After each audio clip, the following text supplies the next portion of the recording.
Hello to all of you. I am Mrityunjay Rai. I am faculty of Indian History and Indian Polity for Civil Services. नमस्कार, मैं मृत्युंजय राय और मैं आपका स्वागत करता हूं इस खूबसूरत सी क्विज सेशन में। हम लोग आज बात करने वाले हैं इंडियन पॉलिटी के क्वेश्चंस की, इंडियन पॉलिटी के एमसीक्यूज की हम लोग आज बात करेंगे। और हमारा आज का टॉपिक है कॉन्स्टिट्यूशनल डेवलपमेंट, जो इंडियन पॉलिटी का सबसे पहला टॉपिक होता है। अभी ये मैं वीडियो रिकॉर्ड कर रहा हूं, लेकिन very soon I promise to all of you that we will do a live session if possible, because पूरे दिन की क्लासेस के बाद बहुत दिनों के बाद मैं थोड़ा सा समय और निकाल पाया हूं कि मैं आपके लिए कुछ और वीडियोज करूं। और ये सीरीज चलता रहेगा आगे, हम लोग धीरे धीरे करके पूरा पॉलिटी कवर करेंगे। और मैं बीच में फिर इंडियन हिस्ट्री भी स्टार्ट करूंगा। तो इंडियन हिस्ट्री और पॉलिटी के एमसीक्यू चलेंगे अभी फिलहाल अगले कुछ दिनों तक, ठीक है। So let's start with the first question. यहां आपको सब कुछ दिख रहा होगा, यह है हमारा यूट्यूब चैनल स्केलअप आईएएस, जहां आपका मैं स्वागत करता हूं। Topic 1, the constitutional development, Bharat का संवैधानिक विकास। और first question is on the screen. In which of the following acts the provision was made for the establishment of supreme court at Calcutta?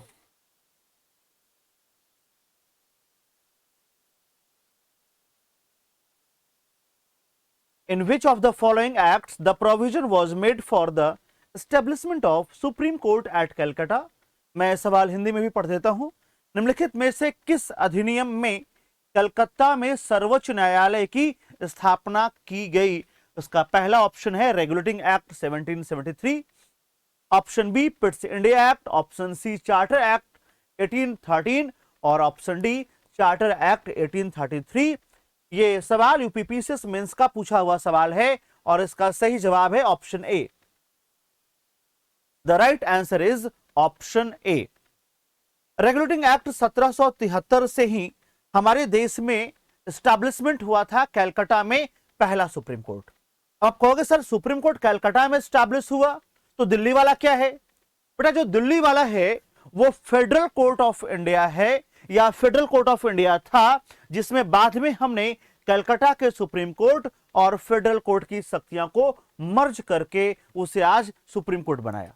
जो आज हमारा सुप्रीम कोर्ट है वो एपेक्स कोर्ट ऑफ अपीलेट, यानी appeal करने का सर्वोच्च अदालत है, और वह फेडरल कोर्ट भी है, यानी वह हमारा संघीय न्यायालय और अपीलीय न्यायालय दोनों ही है। वह हमारा संघीय और अपीलीय न्यायालय दोनों ही है। फिर आपके मन में सवाल आएगा कि ये बना कैसे? तो जो सुप्रीम कोर्ट दिल्ली में है आज, वो बना था गवर्नमेंट ऑफ इंडिया एक्ट 1935 से। दिल्ली का जो सुप्रीम कोर्ट है वो बना था 1935 के गवर्नमेंट ऑफ इंडिया एक्ट से। हम यहां पे सिर्फ एक सवाल नहीं करेंगे, बल्कि हम उस सवाल से जुड़े हुए जितने भी फैक्ट होंगे, जितने भी फिगर होंगे, हम उन सारे फैक्ट्स और फिगर को डिस्कस करेंगे, ताकि आपका एक सवाल पढ़ करके बल्कि आगे के 4 सवाल और आपके बन पाए, आप सॉल्व कर पाए। हम आपको इतना एम्पावर्ड करेंगे, हम आपको इतना कैपेबल करेंगे कि प्रीलिम्स में इंडियन हिस्ट्री और इंडियन पॉलिटी के किसी भी एग्जाम्स में कोई भी क्वेश्चन इस सीरीज से बाहर का नहीं आएगा। ये मैं ऑन कैमरा प्रॉमिस करता हूं। तो इसका सही जवाब था रेगुलेटिंग एक्ट 1773। इस कोर्ट के जो पहले चीफ जस्टिस थे उनका नाम था एलिजा इम्पे। एलिजा इम्पे, क्या नाम था उनका? Elijah Impey. और टोटल जो जज थे वो थे 1+3, यानी 1 चीफ जस्टिस और 3 जजेस। टोटल 4 जज थे, 1+3 जज। चीफ जस्टिस का नाम था एलिजा इम्पे। कई बार पूछा भी गया है। यहां पे जो सुप्रीम कोर्ट बना है ये 1 अक्टूबर 1937 से काम करना स्टार्ट करता है, और इसके पहले चीफ जस्टिस थे सर मॉरिस गुएर। क्या नाम था? Sir Maurice Gwyer. एक बार फिर से सुन लीजिए, यहां से जो बना है ये शुरू करता है काम करना 1 अक्टूबर 1937 से। 1 अक्टूबर 1937 से काम करना इसने स्टार्ट किया, और इसके जो पहले सीजे थे, जो पहले चीफ जस्टिस थे, वो थे कौन? Morris गुएर।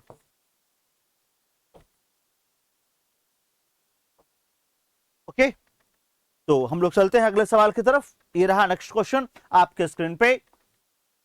By which one of the following acts was the federal court in India created? Same question अभी बताया था, तुरंत बताइए क्या होगा इसका सही जवाब। निम्नलिखित में से कौन सा अधिनियम भारत में संघीय न्यायालय अभी बताया था कि स्थापना करता है? Indian council act 1861, government of India act 1909, government of India act 1919 या government of India act 1935? The correct answer is D. अभी हमने बात किया था कि यह फेडरल कोर्ट है, जो एपेक्स कोर्ट ऑफ अपीलेट यानी अपील करने का सर्वोच्च अदालत, और इसके साथ ही साथ वह हमारा संघीय अदालत भी है, यानी केंद्र और राज्य के बीच में कोई भी विवाद होगा, या दो राज्यों के बीच में कोई भी विवाद होगा, या भारत के राष्ट्रपति और उपराष्ट्रपति के चुनाव से जुड़ा हुआ कोई विवाद होगा, तो ये सारे विवाद केवल और केवल सुप्रीम कोर्ट में ही सुने जाएंगे। तो all disputes which arise among the states, the disputes between center and state, and all the disputes regarding the election of the president and vice president of India must be introduced in the Supreme Court of India because it is a federal court also, isn't it? चलिए हम लोग चलते हैं third question की तरफ। बहुत फटाफट हमें क्वेश्चन भी करना है और फटाफट हमें फैक्ट भी लर्न करना है, तो हम लोग दोनों काम करेंगे। यहाँ पे थर्ड क्वेश्चन आपके स्क्रीन पे, which act of the British Parliament abolished the East India Company monopoly over the trade in India? कहते हैं कि ब्रिटिश संसद के किस अधिनियम ने भारत में व्यापार पर ईस्ट इंडिया कंपनी के एकाधिकार को समाप्त कर दिया? उत्तराखंड पीसीएस प्रीलिम्स 2016 का सवाल है ये। Regulating act, Pitt's India act, charter act of 1813, none of the above? इसका सही जवाब है चार्टर एक्ट ऑफ 1813। इस चार्टर एक्ट को याद करने का एक छोटा सा तरीका है। 1813 में क्या क्या बातें थी, इसको याद करने के लिए आपको छोटा सा तरीका मैं बता रहा हूं। 1813 का जो ट्रिक है वो ये है कि तेरे व्यापार के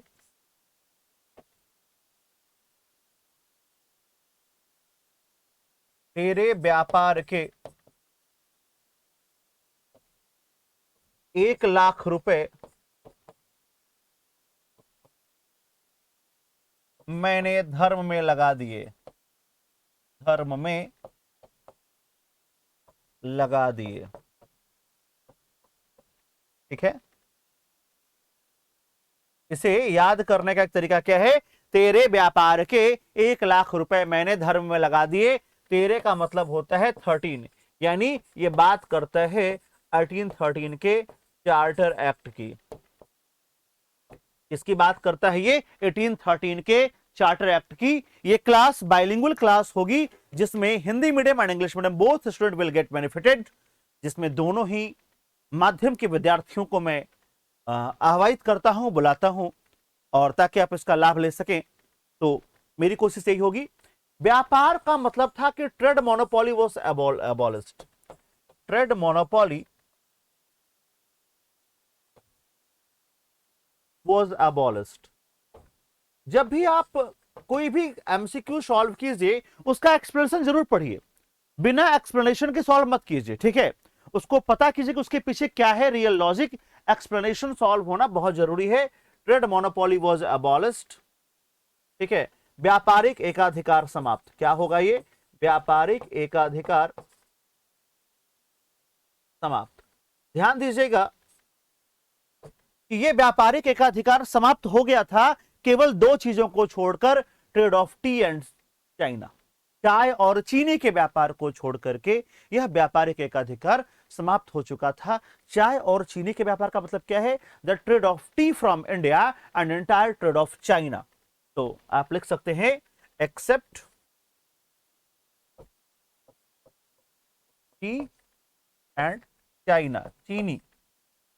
ठीक है, trade off T was trade of tea of India was under the monopoly of British East India Company, and entire trade of China was also under the monopoly of British East India Company. These two was also abolished from the Charter Act of 1833. From the Charter Act of 1833 ये दोनों चीजें भी हटा दी गई, इन्हें भी निपटा दिया गया। और फिर आपसे सवाल पूछेगा कि कब कंप्लीटली अबॉलिश किया गया? The trade monopoly of East India Company was completely abolished by, तो आपका जवाब होगा चार्टर एक्ट ऑफ 1833। क्लियर? तो तेरे व्यापार के 1 लाख रुपए, इसका मतलब था कि 1 लाख रुपए हर साल एजुकेशन पे खर्च करने की बात की गई।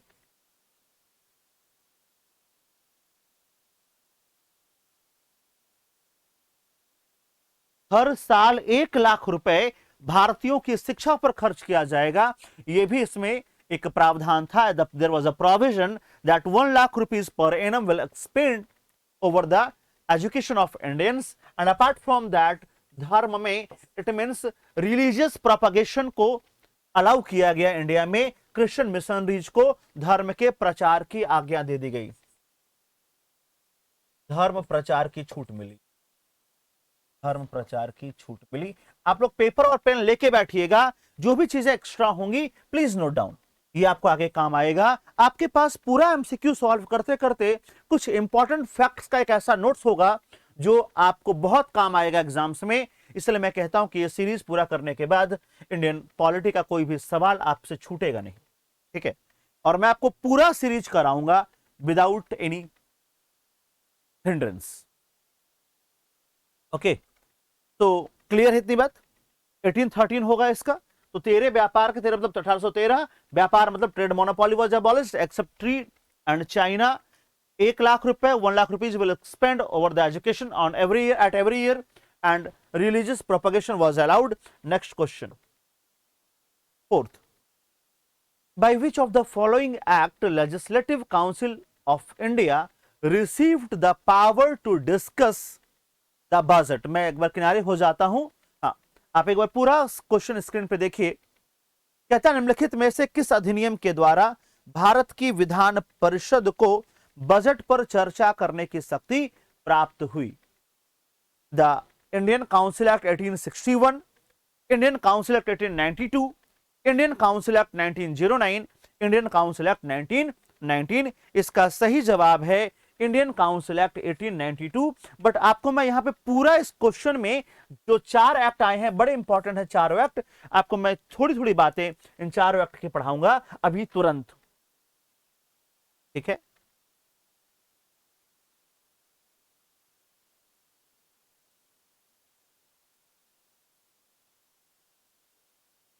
सॉरी, हम लोग बात करते हैं इंडियन काउंसिल एक्ट की। हम लोग बात करेंगे इंडियन काउंसिल एक्ट या एक्ट ऑफ 1861, एक्ट ऑफ 1861। इस एक्ट में 3-4 बातें बता आपको जाननी है। पहले बात आपको जाननी है कि इस समय वायसराय था कौन? कैनिंग। इस समय वायसराय कौन था? इस समय वायसराय था कैनिंग, और कैनिंग ने इसी एक्ट से स्टार्ट किया था पोर्टफोलियो सिस्टम।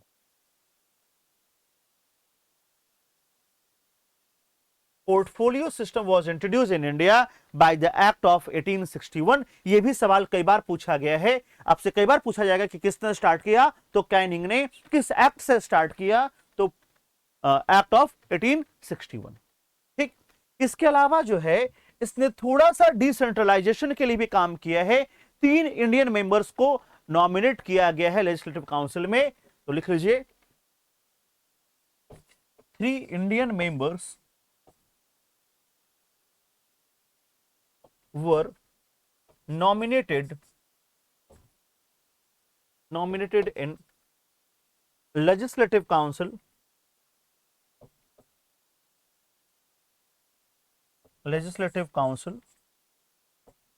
कौन कौन 3 लोग थे? तो एक थे सर दिनकर राव, एक थे राजा ऑफ बनारस,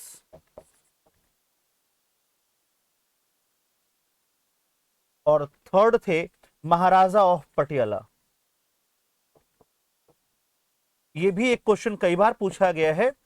ये पहली बार हुआ था जब 3 इंडियन मेंबर्स को लेजिस्लेटिव काउंसिल में क्या किया गया था? नॉमिनेट किया गया था, लॉ मेकिंग उनको पावर दिया गया था। और यहीं पे एक काम और हुआ है, वायसराय को एक एडिशनल पावर दिया गया है कि during the emergency viceroy can promulgate the ordinance viceroy can issue the ordinance without the consent of legislative council, यानी आपातकाल के दौरान में वायसराय बिना विधान परिषद की सहमति के, बिना उससे पूछे, बिना उसके कंसल्टेशन के क्या कर सकता है, तो बिना उसके कंसल्टेशन के भी वह अध्यादेश जारी कर सकता, क्या कर सकता है, वह अध्यादेश जारी कर सकता है बिना विधान परिषद के आज्ञा के, या आज्ञा तो छोड़ दिए, सलाह के। ठीक है, तो आप चाहे तो इसको यहाँ पे ऐड कर सकते हैं, मैं ब्लू पेन से इसको ऐड कर दूंगा यहाँ पे। ठीक है, या हाँ ठीक है, ये ऐड करते हैं हम लोग यहाँ पे इसको। वायसराय गॉट पावर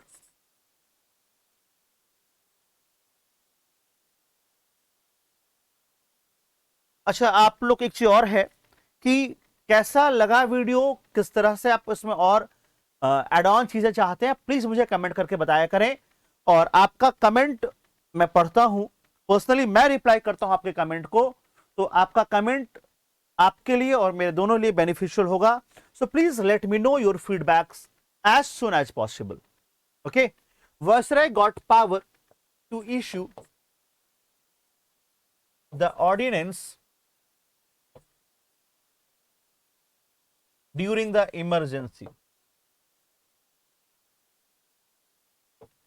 मैं बोर्ड पे हमेशा, मैं शुरू से ही बोर्ड पे इंग्लिश में लिखता हूं, क्योंकि इससे उन बच्चों को भी फायदा होना चाहिए जो हिंदी मीडियम के हैं, उन्हें भी कुछ चीजें पता होनी चाहिए। बिकॉज बहुत मुश्किल है, कहीं ना कहीं आपको सिविल सेवाओं में आगे बहुत सारे ऐसे पत्र आएंगे, चिट्ठियां आएंगी, एप्लीकेशन आएंगे जो प्योरली इंग्लिश में लिखे होंगे, and you have to read.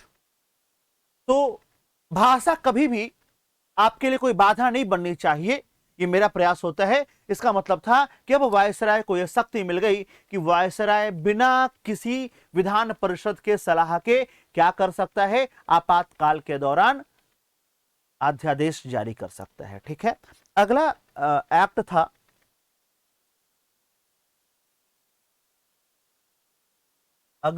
था act of 1892।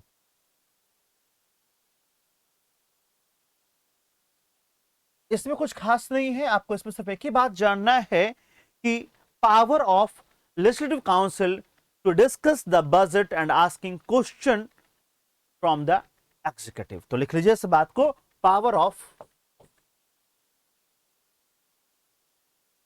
Legislative council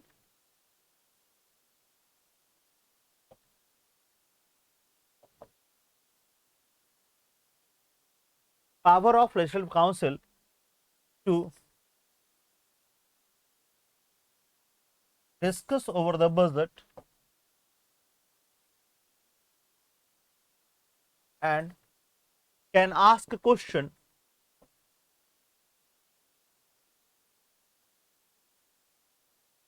from executive। Okay, ये क्या कर सकता है, एग्जीक्यूटिव से क्वेश्चन भी पूछ सकता है, और बजट पे सवाल भी पूछ सकता है, और डिस्कस भी कर सकता है। ये दोनों ही चीजें वो आपको बताता है। ठीक है, क्लियर। तो ये देखिए, सवाल यहां पे क्या था, सवाल यहां पे यही था, सेम सवाल है कि बजट पर चर्चा करने की शक्ति प्राप्त हुई है, इसका सही जवाब है। और ये 2003 में यूपीपीसीएस प्री में पूछा गया सवाल है। एक बात और ध्यान देंगे मेरे वो स्टूडेंट्स जो सीजीपीएससी, आरपीएससी, बीपीएससी, जेपीएससी और यूकेपीएससी की तैयारी कर रहे हैं। हाँ, लगभग उत्तर भारत के सभी राज्यों में पढ़ाया है मैंने, ऑनलाइन ऑफलाइन।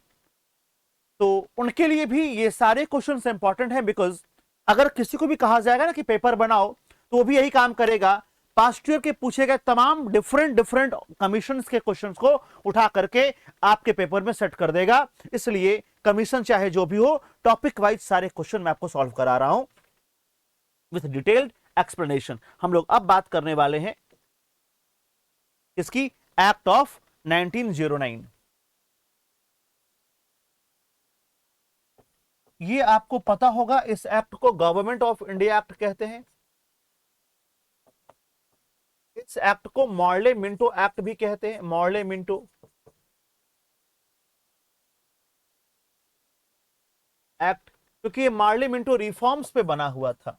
ये एक्ट जो बना है वो पूछा हुआ सवाल है कि किस रिफॉर्म्स पे बना है। तो ध्यान दीजिएगा कि 1909 का एक्ट जो है वो मॉर्ले मिंटो एक्ट पे बना है। अब एक सवाल फिर पैदा होगा कि सर मार्ले कौन, मिंटो कौन? तो जो मॉर्ले है ये सेक्रेटरी ऑफ इंडिया है और ये वायसराय है। ये क्या है? Viceroy of India. क्या क्या किया इसने? तो इसने जो पहला काम किया है वो है communal representation, communal representation for Muslims. इसने मुस्लिम को पृथक निर्वाचक मंडल दिया है। इसने क्या किया है? मुस्लिम्स को पृथक निर्वाचक मंडल दिया है, सेपरेट कम्युनल इलेक्टोरल फील्ड ये प्रोवाइड किया गया है मुस्लिम्स को। ठीक है, सांप्रदायिक निर्वाचन, सांप्रदायिक पृथक निर्वाचन कहते हैं इसको हिंदी में, ये भी लिख लीजिए आप, बल्कि पृथक सांप्रदायिक निर्वाचन कहते हैं इसको। क्या कहते हैं? पृथक सांप्रदायिक निर्वाचन दिया गया था। यानी इसका मतलब यह था कि now Muslims can vote to Muslim only and Muslim would be responsible for Muslim only. अब मुसलमान को केवल मुसलमान वोट देगा और मुसलमान की जिम्मेदारी केवल और केवल मुसलमान की होगी, उसमें हिंदुओं का कोई रोल नहीं होगा। ठीक है, इसके बाद जो इसने दूसरा काम किया है वो ये किया है कि बजट पे सप्लीमेंट्री क्वेश्चन पूछना अलाउ किया है। तो लिखिए allow to ask supplementary question on budget. Budget पे अब जो है आप सप्लीमेंट्री क्वेश्चन पूछ सकते हैं। यह भी 1909 के अधिनियम से आपको दिया गया। ठीक है, और अगला जो आपको जानना है वो ये कि जो पहले इंडियन मेंबर थे वायसराय की काउंसिल में, एसपी सिन्हा, उनको अपॉइंट किया गया। तो आप लिखो एसपी सिन्हा, सत्येंद्र प्रसाद सिन्हा नाम है इनका, first Indian member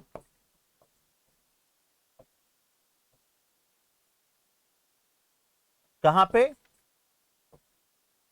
executive council of governor general. कहां पे? Executive council of governor general में ये पहले मेंबर हैं जो पार्टिसिपेट करेंगे, जो शामिल होंगे। कहां पे शामिल होंगे? Executive council of governor general, isn't it? तो ये 3 एक्ट हम लोग पढ़ चुके हैं। हम चौथा एक्ट पढ़ेंगे अभी, और चौथा एक्ट है government of India act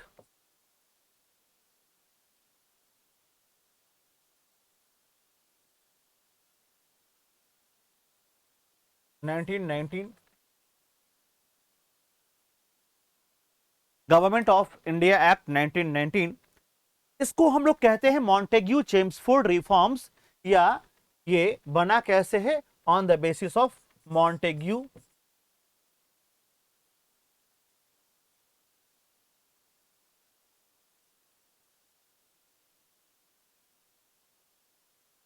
Chelmsford reforms. किस पे बना है ये बना है मॉन्टेग्यू चेम्सफोर्ड रिफॉर्म्स पे बना है। किस पे बना है ये बना है मॉन्टेग्यू चेम्सफोर्ड रिफॉर्म्स पे।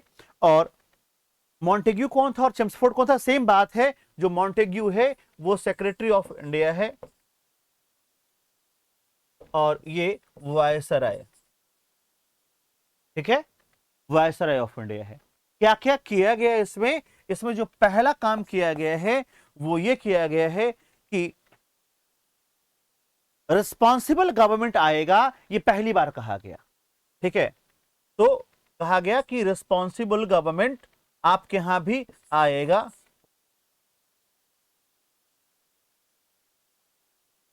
ये एक्ट कहता है कि the British government will establish N responsible government in India gradually.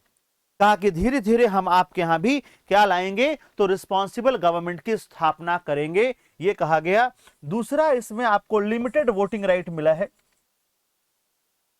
Limited voting right मिला है। किसको किसको मिलेगा? उसे मिलेगा जो टैक्स पेयर होगा, उसे मिलेगा जो लैंडलॉर्ड होगा, और उसे मिलेगा जो एजुकेटेड होगा। तो किसे किसे मिलेगा? लैंडलॉर्ड को मिलेगा, जो एडुकेटेड है उसे मिलेगा, और जो टैक्स पेयर है उसे मिलेगा। हम कुल मिला के कह सकते हैं कि उसे मिलेगा जो अमीर होगा, और अमीर वो था उस जमाने में जो अंग्रेजों का गुलाम था, जो अंग्रेजों का चमचा था, जो उनका भक्त था, उसे मिलेगा वोटिंग राइट। ये पूरी आबादी के महज 2% लोगों को मिला। It was granted just 2% people of the entire population. It was not granted more than that. It was not granted more than that. It was granted for the just 2% people. Okay, and third इसमें क्या किया गया? इसमें पहली बार जो है bicameralism का introduction हुआ। कहां पे? सेंटर में। तो लिख लीजिए इंट्रोडक्शन ऑफ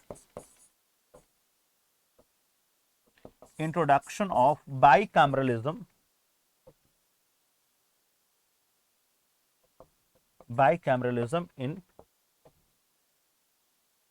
सेंटर। सेंटर में क्या हुआ?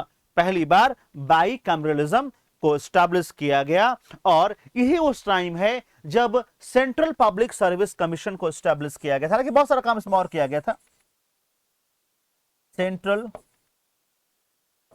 पब्लिक सर्विस कमीशन 1926 में सेंट्रल पब्लिक सर्विस कमीशन बनाया गया। यही जाकर के बाद में 1935 के एक्ट से क्या बन जाएगा?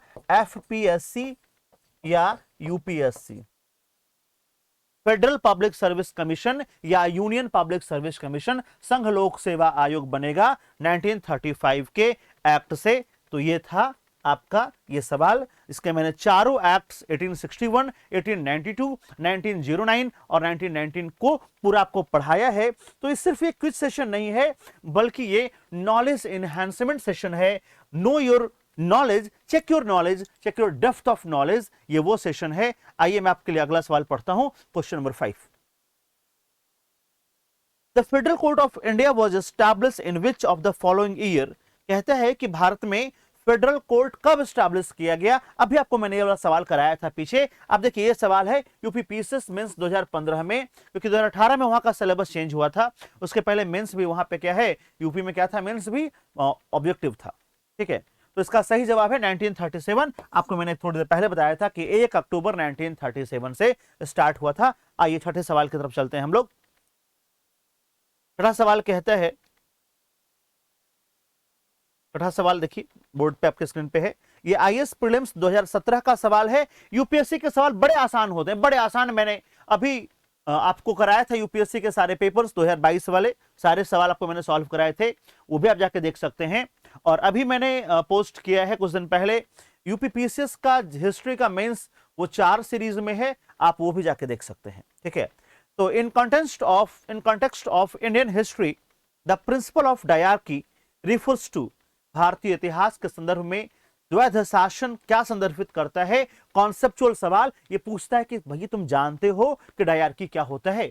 अगर जानते हो तो बताओ कि डायरकी क्या होता है। आपको बता देना है डायरकी का मतलब था डुअल गवर्नमेंट। डुअल गवर्नमेंट, यहां पर डायरकी का मतलब होता है the power of transfer, the transfer of administrative subject, the division of administrative subject into reserved and the transferred list, यही होता है। तो आइए पढ़ते हैं ऑप्शंस। पहला ऑप्शन कहता है division of the central legislature into 2 houses, गलत है। सेकंड कहता है introduction of double government, central and state government, ये भी गलत है। ये डिसेंट्रलाइजेशन है, न कि डायरकी है। थर्ड कहता है having 2 set of rulers, one in India another in Delhi, ये है कॉलोनिज्म। जो थर्ड वाला है कॉलोनिज्म है, ये डायरकी नहीं, गलत है। बचा सिर्फ फोर्थ, देखो 3 अपने आप कट जाएंगे। चौथा कहता है कि division of the subject delegated to the provinces into 2 categories, one is reserved and another is transferred. ठीक है, एक रिजर्व हो जाएगा और दूसरा ट्रांसफर हो जाएगा। ध्यान दीजिएगा कि डायरकी को जो है सेंटर में इंट्रोड्यूस किया गया था, कब? सॉरी, प्रोविंसेस में 1919 के एक्ट से इंट्रोड्यूस किया गया है।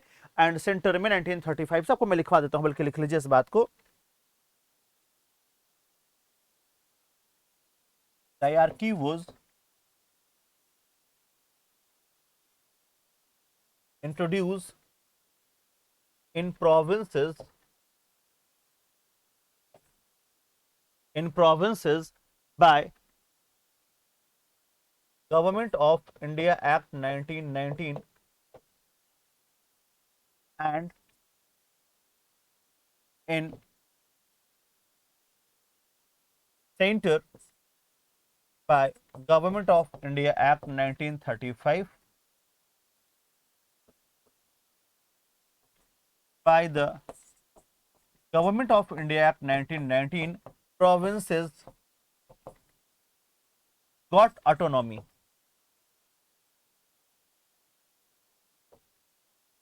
प्रोविंसेस को क्या मिलेगा? ऑटोनॉमी दिया जाएगा। प्रोविंसेस डायरकी क्या किया जाएगा? अबॉलिश किया जाएगा। इसका मतलब होता है कि dyarchy was abolished. Dyarchy was abolished. Dyarchy को क्या किया गया? अबॉलिश कर दिया गया। और तो मैं कह रहा था कि 1919 के भारत शासन अधिनियम से द्वैध शासन को प्रांतों में लाया जाएगा और 1935 के भारत शासन अधिनियम से द्वैध शासन को केंद्र में लाया जाएगा और 1935 के भारत शासन अधिनियम से ही द्वैध शासन को केंद्र से हटा करके प्रांतों से हटाया जाएगा और प्रांतों को स्वायत्तता प्रदान की जाएगी। आइए अगला सवाल हम लोग बढ़ते हैं। नेक्स्ट क्वेश्चन है, मैं क्वेश्चन पढ़ देता हूं आपके लिए। Under which of the following acts dyarchy was introduced at central level. कहता है कि किस लो, फिर सेम सवाल, अभी आपको सवाल कराया था। देखिए सवाल किस तरह से रिपीट हो रहे हैं। इसके पहले वाला भी सवाल किसी कमीशन का पूछा, आईएएस का सवाल था। और देखिए सवाल सेम सवाल है यूपीपीसीएस में। अगर आपको पता होगा तो आप सारे सवाल कर लेंगे। ऑप्शन ए कहता है एक्ट ऑफ 1909, गलत है। फिर कहता है एक्ट ऑफ, ये कहता है केंद्र के स्तर पे पेश किया गया था। सेंटर में 1935 से लाया गया है। कैसे लाया गया है? 1935 से introduce and centre and abolished from the provinces. आइए नेक्स्ट सवाल, 8वां सवाल हम लोग पढ़ते हैं।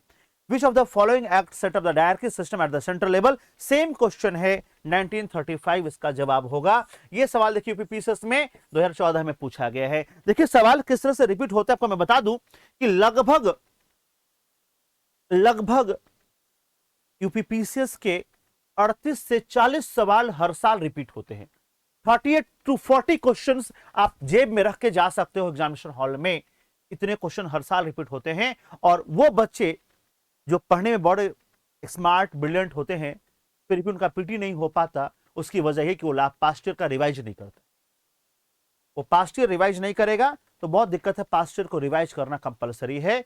आपको मैं इसलिए सारे सवाल करा रहा हूं। कहता है 1909 का एक्ट किससे जुड़ा था? आपको मैंने अभी पढ़ाया था कि किससे जुड़ा है। तो इंट्रोडक्शन ऑफ सेपरेट, खत्म कहानी, यही है, यही है। ये देखिए एमपीपीएससी 2017 का सवाल था। सेम साल आपको मैंने पीछे कराया है। तो आपको समझना है कि सवाल कैसे पूछता है। आइए हम लोग 10वें सवाल पे चलते हैं। हमने पीछे बहुत समय लिया तो थोड़ा सा भी तेज भागेंगे सवालों को लेकर के, लेकिन सवाल सारे करेंगे। वही सवाल हम लोग थोड़ा सा तेज करेंगे जो हम लोग पहले पढ़ चुके हैं। ठीक, 10वां सवाल कहता है कि विच of the following acts introduce the principle of constitutional autocracy. कहा कि कॉन्स्टिट्यूशन, संवैधानिक निरंकुशता का सिद्धांत कैसे आया? संवैधानिक निरंकुशता हमारे के यहां गवर्नमेंट ऑफ इंडिया एक्ट 1935 से आई। कैसे आया है? अच्छा, पहला बात तो आप समझते हैं कि संवैधानिक निरंकुशता का मतलब क्या है। इसको और अच्छे तरीके से पूछ सकता था, कॉन्स्टिट्यूशनल सुप्रीमेसी। आप चाहो तो यहां लिख सकते हो कॉन्स्टिट्यूशनल सुप्रीमेसी। कॉन्स्टिट्यूशनल सुप्रीमेसी आप इसे कह सकते हो। आप यहां पे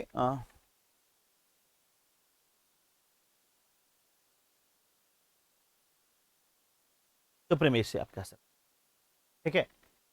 तो ये हमारे के यहाँ आया है गवर्नमेंट ऑफ इंडिया एक्ट 1935 से। इसी एक्ट से सबसे पहले बात किया गया था भारतीय संघ बनाने का। इसी एक्ट से बात किया गया था कि प्रोविंसेस को स्वायत्तता मिलेगी, और इसी एक्ट में सबसे ज्यादा डिटेल में संविधान की चर्चा या संवैधानिक स्वरूप की चर्चा की गई थी। या हम कह सकते हैं कि government of India act is the blueprint of our constitution.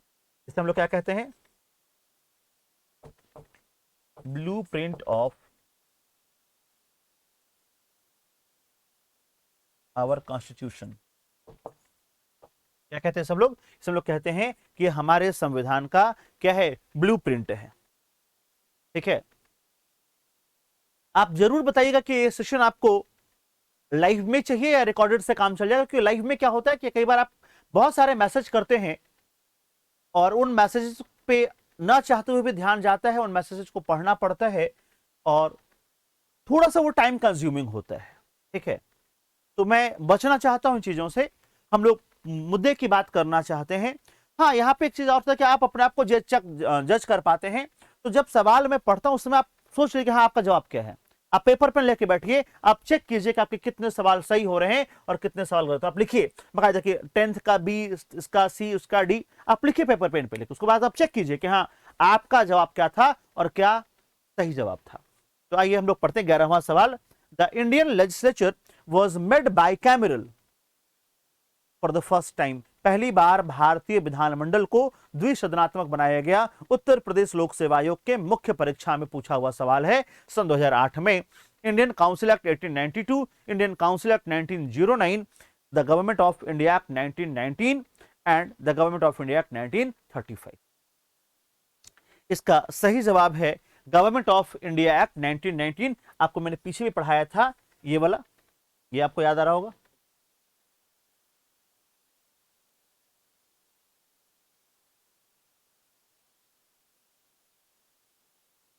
Responsible 1919, हाँ, introduction of bicameralism, introduction of bicameralism. देखा आपने? तो ये था 11वां सवाल का सही जवाब। गवर्नमेंट ऑफ इंडिया एक्ट 1919 पहली बार जो है विधानमंडल को द्विसदनात्मक 1919 के एक्ट से बनाया गया। इस एक्ट से बाइकैमरलिज्म जो है वो आएगा कहां पे? वो आएगा यूनियन में, वो आएगा सेंटर में, और 1935 से आएगा कहां पे? प्रोविंसेस में। 1935 इन दोनों का कोई रोल नहीं है। 1935 के एक्ट से बाइकैमरलिज्म 11 में से 6 प्रोविंसेस में, उस समय 11 प्रोविंसेस थे, and 6 out of the 11, sorry 6 provinces out of the 11 there was bicameralism introduce. Okay, 12वां सवाल, which of the following acts introduce a bicameral? Same सवाल है कि किस एक्ट से जो है केंद्र में एक विधायिका की शुरुआत हुई, और इसमें तो सिर्फ एक जवाब है सी, 1919 के एक्ट से केंद्र में और 1935 से कहा? प्रोविंसेस में। ठीक है, अगला सवाल 13वां question, the power of the president to issue ordinance is a relic of. कहता है कि अध्यादेश जारी करने की शक्ति जो है भारत के राष्ट्रपति की, वह उसे किस अधिनियम से प्राप्त है? किस अधिनियम का वह अवशेष है या वह शक्ति उसे किस अधिनियम से प्राप्त है? यह था सवाल। तो आइए इसका सही जवाब हम लोग बताते हैं आपको। इसका सही जवाब है 1935। सही जवाब क्या है? Government of India act 1935। इसी एक्ट से ऑर्डिनेंस इशू करने का पावर दिया गया है किसे? भारत के राष्ट्रपति को। हम लोगों ने कई बार बात कर लिया, आइए एक बार बात कर लिया जाए गवर्नमेंट ऑफ इंडिया एक्ट 1935 की।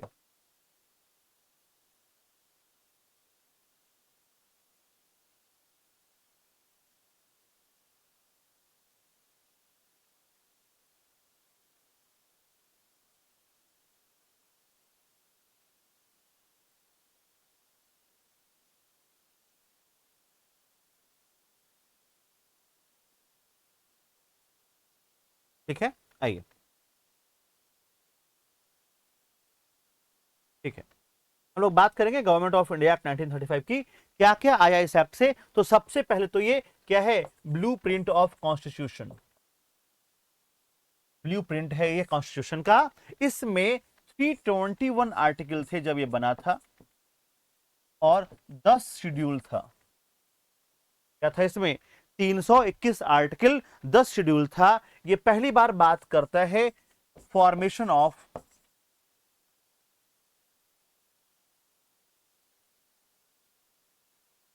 Union of India. ये पहली बार बात करता है भारतीय संघ के स्थापना की। किसकी बात करता है ये बात करता है भारतीय संघ की स्थापना की। ये बात करता है प्रोविंशियल ऑटोनॉमी की, ऑटोनॉमी। ये बात करता है डायआर्की इन सेंटर। ये बात करता है बाइकैमरलिज्म इन प्रोविंसेस। 11 प्रोविंसेस थे, उसमें से 6 में आया था बाइकैमरलिज्म। ठीक है। ये बात करता है फेडरल कोर्ट के एस्टेब्लिशमेंट की। किसकी बात करता है ये बात करता है, ये बात करता है यूपीएससी के एस्टेब्लिशमेंट की। ठीक है। और ये बात करता है इंक्रीमेंट ऑफ वोटिंग राइट।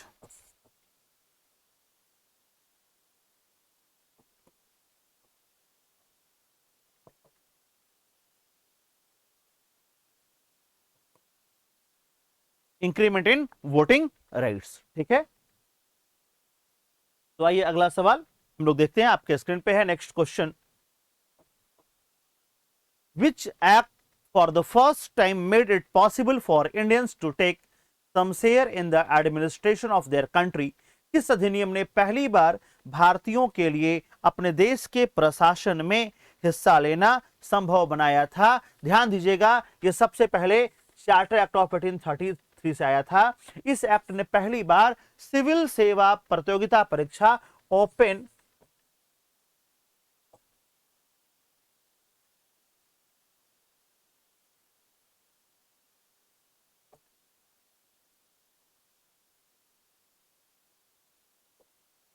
ये पहली बार बात करता है किसकी? Open competitive exams for the civil services. ठीक है।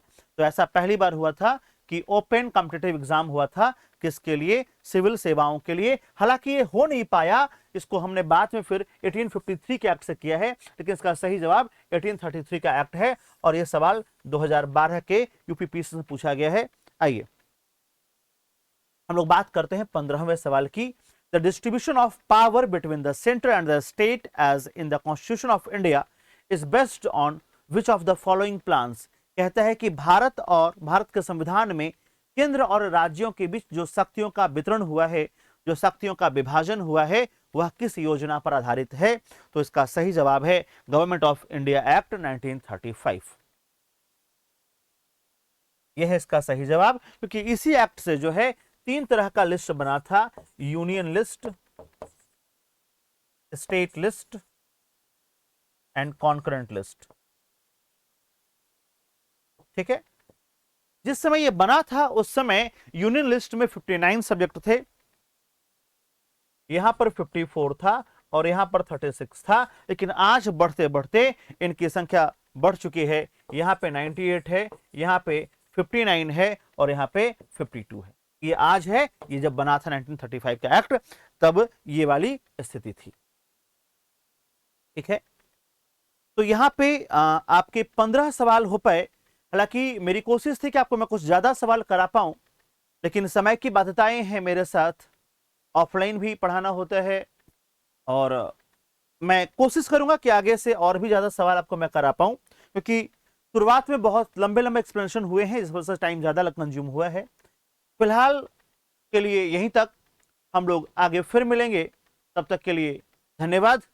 आप हमारे चैनल को लाइक, शेयर और सब्सक्राइब जरूर कीजिए। आपका बहुत सारा प्यार मिला है, इसके लिए हृदय से आभार। और परमपिता परमेश्वर से ये प्रार्थना है कि आप जिस कुर्सी पर हाथ रख दे वो कुर्सी आपकी हो, मेरी वाली छोड़ के। Thank you so much. Keep like enjoying the session. I hope please do comment, late me know your views about the videos. आप ये समझ लीजिए कि ये एक पायलट प्रोजेक्ट वाला वीडियो था, जिसमें हमने 15 सवाल को डिस्कस किया, और आपको कैसा लगा आप जरूर बताएंगे मुझे। Thank you so much. Keep enjoying. God bless to all of you. जय हिंद।